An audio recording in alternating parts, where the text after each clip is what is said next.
Olá a todos e bem-vindos a esta nossa explicação sobre a palestra Estes são os Dias. Hoje vamos embarcar numa viagem verdadeiramente fascinante. É uma autêntica crónica do rápido progresso científico da nossa humanidade, mas também, e mais importante, das profundas implicações morais e espirituais que tudo isto traz. Vamos a isto. Muito bem, vamos lá mergulhar nisto. Sabem, desde sempre que a humanidade tem uma curiosidade que é simplesmente insaciável, não é verdade? Pensem lá no antigo mito grego da caixa de Pandora. Movida por aquela curiosidade irresistível, ela simplesmente não conseguiu evitar abrir a caixa proibida, libertando todos os males sobre o mundo, mas deixando a esperança lá no fundo.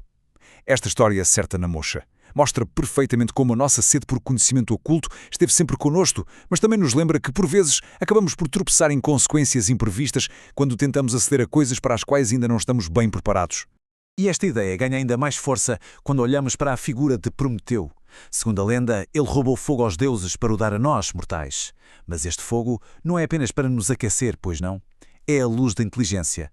Representa a nossa ambição científica pura e dura. E claro, Prometeu sofreu terríveis consequências por isso. O que isto nos ensina, no fundo, é que o conhecimento humano traz sempre riscos agarrados.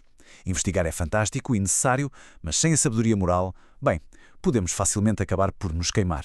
Mas dando agora um salto das lendas antigas para uma realidade muito mais próxima, deparamos-nos com esta citação incrível do livro bíblico de Daniel.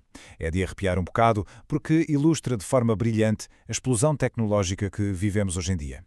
A ciência se multiplicará. Acertou na perfeição, concordam? A ciência hoje multiplica-se a um ritmo alucinante. Aquilo que os nossos avós achavam que era magia ou milagre, hoje é simplesmente engenharia genética.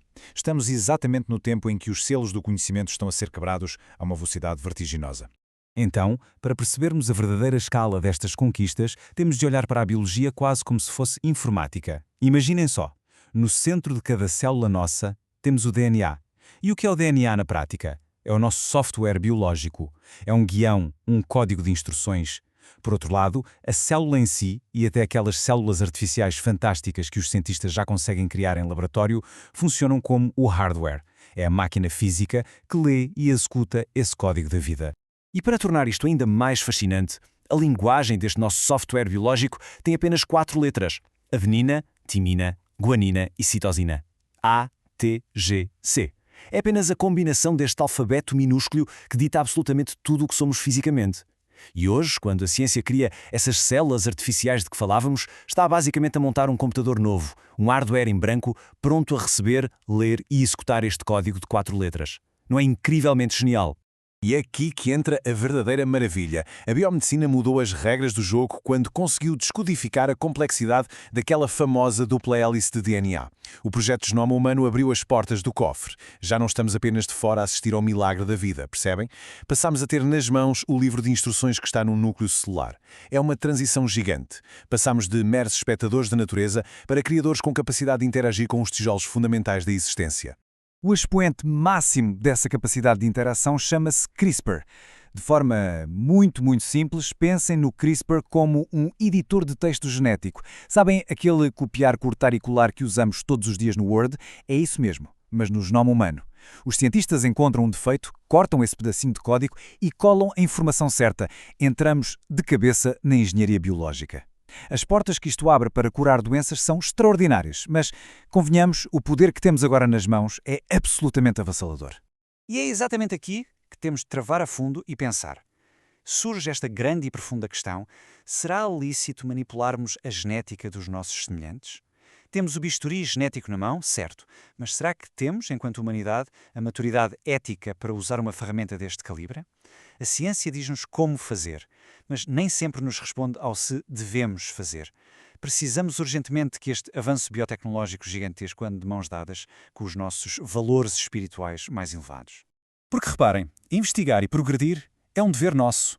A estagnação não faz parte das leis da natureza. Mas, é um grande mas, existem limites morais críticos. O perigo real aqui é a tal hubris, aquela arrogância velha e desmedida em que nos inebriamos com a tecnologia e desenvolvemos um complexo de semideuses. Quando perdemos a base ética, as leis divinas acabam, mais cedo ou mais tarde, por intervir para travar essa soberba. E tentar brincar com a vida de forma irresponsável, bem, traz consequências morais desastrosas.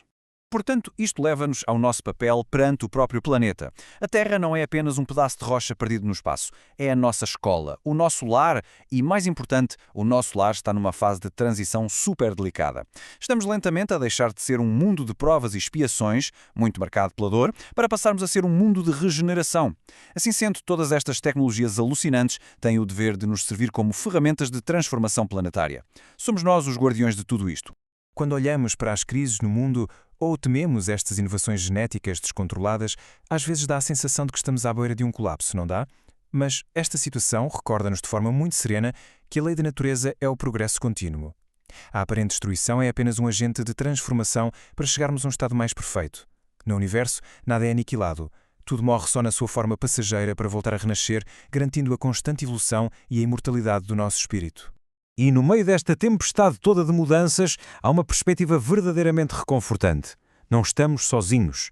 O nosso planeta é tutelado, acompanhado muito de perto por uma comunidade de espíritos puros, e na linha da frente desta comunidade angelical, a segurar firmemente as rédeas de tudo isto, está Jesus.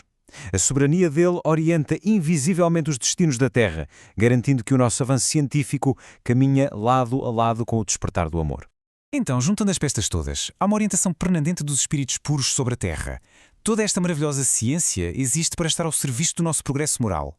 E perante as dificuldades que passamos, não nos podemos esquecer que a morte do corpo, ou seja, a desencarnação, é apenas um passo natural na nossa jornada imortal. O grande convite que nos é feito hoje, nesta era tão tecnológica, é o mesmo convite milenar de sempre. A prática do perdão, da caridade genuína e de uma urgente mudança interior. A verdade é esta.